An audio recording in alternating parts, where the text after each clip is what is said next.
रुकिए भक्तों, अगर आप सच में माँ दुर्गा की कृपा चाहते हैं, अगर आपके जीवन में बार बार दुख, डर, बीमारी, धन की कमी या मानसिक तनाव आ रहा है, तो आज की यह दिव्य नवरात्रि कथा अंत तक अवश्य सुनिए।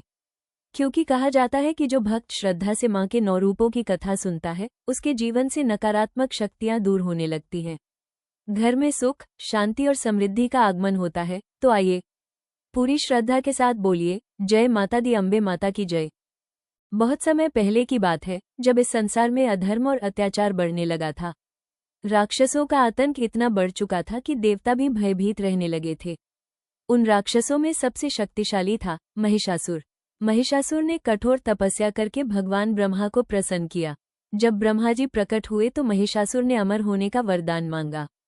ब्रह्मा जी बोले, जो जन्मा है उसकी मृत्यु निश्चित है, अमरता संभव नहीं। तब महिषासुर ने चतुराई से कहा, तो मुझे ऐसा वरदान दीजिए कि कोई देवता, दानव या पुरुष मुझे मार न सके, केवल कोई स्त्री ही मेरा वध कर सके। महिषासुर को लगा कि एक स्त्री उसका क्या बिगाड़ पाएगी। ब्रह्मा जी ने उसे वरदान दे दिया। वरदान मिलते ही महिषासुर का अहंकार आसमान छूने लगा। उसने स्वर्ग पर आक्रमण कर दिया, देवताओं को पराजित करके इंद्रासन पर कब्जा कर लिया। देवता भयभीत होकर भगवान विष्णु और भगवान शिव के पास पहुंचे।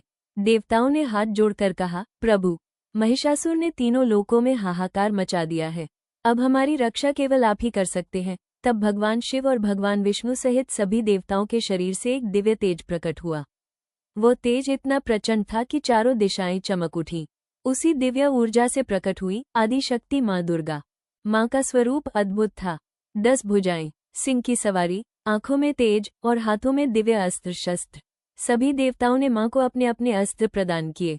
भगवान शिव ने त्रिशूल दिया, भगवान विष्णु ने सुदर्शन चक्र, वरुण देव ने शंख, वायुदेव ने धनुष बाण, इंद्रदेव ने वज्र। माँ दुर्गा सिंह पर सवार होकर महिषासुर के युद्ध मैदान में पहुंची। माँ की गर्जना से धरती कांप उठी, आकाश गूंज उठा। महिषासुर क्रोधित होकर बोला, एक स्त्री मुझे चुनौती दे रही है। तब माँ दुर्गा मुस्कुराई और बोली, अहंकार का अंत निश्चित है महिषासुर। इसके बाद भयंकर युद्ध प्रारंभ हुआ। 9 दिनों तक युद्ध चलता रहा। कभी महिषासुर भैंसे का रूप धारण करता, कभी हाथी का, कभी सिंह का, लेकिन माँ दुर्गा हर रूप में उससे युद्ध करती रहीं। अंततः 10वें दिन माँ ने त्रिशूल से महिषासुर का वध कर दिया।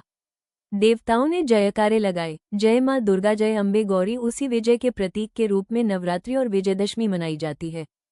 चलिए सुनते हैं माँ दुर्गा के 9 स्वरूपों की कथा। पहला दिन, माँ शैलपुत्री। नवरात्रि का पहला दिन माँ शैलपुत्री को समर्पित होता है।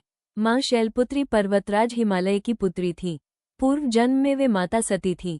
जब राजा दक्ष ने भगवान शिव का अपमान किया, तब माता सती यह अपमान सह न सकी और यज्ञ अग्नि में समर्पित हो गई। अगले जन्म में वे हिमालय के घर जन्मी और शैलपुत्री कहलाईं। माँ का वाहन वृषभ है और उनके हाथ में त्रिशूल और कमल होता है। जो भक्त श्रद्धा से माँ शैलपुत्री की पूजा करता है, उसके जीवन में स्थिरता और शक्ति आती है। दूसरा दिन, माँ ब्रह्मचारिणी। माँ ब्रह्मचारिणी तपस्या और त्याग का स्वरूप है। भगवान शिव को पति रूप में पाने के लिए माँ ने हजारों वर्षों तक कठोर तप किया। उन्होंने भोजन त्याग दिया, यहाँ तक कि पत्ते खाना भी छोड़ दिया। उनकी इस कठिन तपस्या से तीनों लोग प्रभावित हो उठे। अंततः भगवान शिव ने प्रसन्न होकर उन्हें स्वीकार किया। माँ ब्रह्मचारिणी हमें सिखाती हैं कि सच्ची भक्ति और धैर्य से हर लक्ष्य प्राप्त किया जा सकता है। तीसरा दिन, माँ चंद्रघंटा। माँ चंद्रघंटा के मस्तक पर अर्धचंद्र सुशोभित है। उनका स्वरूप अत्यंत वीर और तेजस्वी है। जब दानवों ने देवताओं पर आक्रमण किया, तब माँ ने सिंह पर बैठकर युद्ध किया। उनकी घंटा की ध्वनि से दानव कांप उठते थे। माँ चंद्रघंटा की पूजा से भय दूर होता है और साहस प्राप्त होता है। चौथा दिन, माँ कूष्मांडा। जब चारों ओर अंधकार था, तब माँ कूष्मांडा ने अपनी दिव्य मुस्कान से ब्रह्मांड की रचना की। इसी कारण उन्हें सृष्टि की आदि शक्ति कहा जाता है। उनके तेज से सूर्य भी प्रकाशमान रहता है। माँ कूष्मांडा की कृपा से रोग और दुख दूर होते हैं। 5वां दिन, माँ स्कंदमाता। माँ स्कंदमाता भगवान कार्तिकेय की माता है। जब तारकासुर नामक राक्षस ने आतंक फैलाया, तब भगवान कार्तिकेय ने उसका वध किया। माँ स्कंदमाता अपने भक्तों को मातृत्व, प्रेम और सुरक्षा प्रदान करती हैं। जो भक्त सच्चे मन से माँ को याद करता है, उसके घर में सुख और शांति बनी रहती है। 6ठा दिन, माँ कात्यायनी। महर्षि कात्यायन की तपस्या से प्रसन्न होकर माँ ने उनके घर जन्म लिया। इसी कारण उनका नाम कात्यायनी पड़ा। जब महिषासुर का आतंक बढ़ा, तब माँ कात्यायनी ने उसका संहार किया। माँ कात्यायनी की पूजा से विवाह संबंधी बाधाएं दूर होती हैं। 7वां दिन, माँ कालरात्रि। माँ कालरात्रि का स्वरूप अत्यंत भयानक लेकिन भक्तों के लिए कल्याणकारी है। उन्होंने रक्तबीज नामक राक्षस का वध किया। रक्तबीज की विशेषता थी कि उसकी रक्त की हर बूंद से नया दानव उत्पन्न हो जाता था।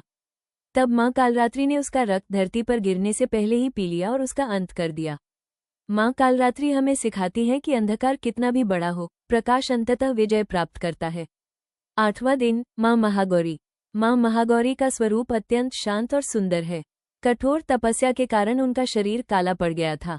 भगवान शिव ने गंगाजल से उन्हें स्नान कराया, जिससे वे अत्यंत गौर वर्ण की हो गई। माँ महागौरी भक्तों के पापों का नाश करती हैं और जीवन में शांति लाती हैं। 9वां दिन, माँ सिद्धिदात्री। माँ सिद्धिदात्री सभी सिद्धियों को देने वाली है। देवता, ऋषि और गंधर्व भी उनकी पूजा करते हैं। माँ सिद्धिदात्री की कृपा से व्यक्ति को ज्ञान, सफलता और आध्यात्मिक शक्ति प्राप्त होती है। एक गांव में रामू नाम का गरीब भक्त रहता था। वो बहुत गरीब था लेकिन माँ दुर्गा पर उसकी अटूट श्रद्धा थी। हर नवरात्रि में वो उपवास रखता, माँ के मंदिर में दीप जलाता और पूरी श्रद्धा से दुर्गा सप्तशती का पाठ करता। गांव वाले उसका मजाक उड़ाते थे। वे कहते, इतनी पूजा से क्या मिलेगा? लेकिन रामू हमेशा मुस्कुराकर कहता, माँ की कृपा सबसे बड़ा धन है। एक वर्ष गांव में भयंकर सूखा पड़ा।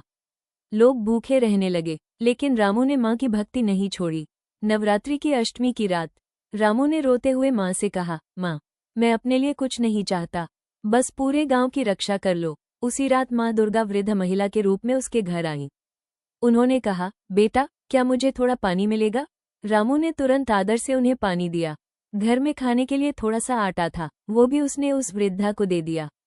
वृद्धा मुस्कुराई और बोली, तुमने भूखे रहकर भी सेवा की है, तुम्हारे गांव का कल्याण होगा। अगली सुबह अचानक घने बादल छा गए। जोरदार वर्षा शुरू हो गई। सूखी धरती हरी भरी हो गई। तब गांव वालों को समझ आया कि सच्ची भक्ति कभी व्यर्थ नहीं जाती। भक्तों, नवरात्रि केवल त्योहार नहीं है, यह आत्मशक्ति को जागृत करने का पर्व है। इन 9 दिनों में हमें अपने भीतर के क्रोध, अहंकार, ईर्ष्या और नकारात्मकता को समाप्त करना चाहिए। माँ दुर्गा केवल मंदिरों में नहीं रहती, वे हर उस हृदय में रहती हैं जहाँ सच्ची श्रद्धा होती है।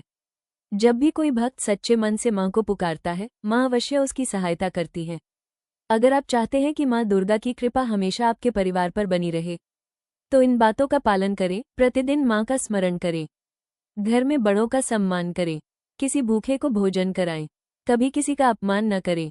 नवरात्रि में कन्या पूजन अवश्य करें और हमेशा सच्चाई के मार्ग पर चलें, क्योंकि माँ को दिखावा नहीं, सच्चा दिल पसंद है। तो भक्तों, ये थी माँ दुर्गा के 9 स्वरूपों की दिव्य नवरात्रि कथा।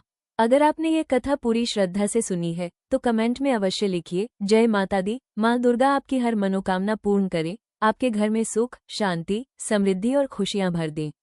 जो भी भक्त इस कथा को दूसरों तक पहुंचाता है, माँ उसकी झोली खुशियों से भर देती है। इसलिए इस पावन कथा को अपने परिवार और दोस्तों के साथ अवश्य शेयर करें।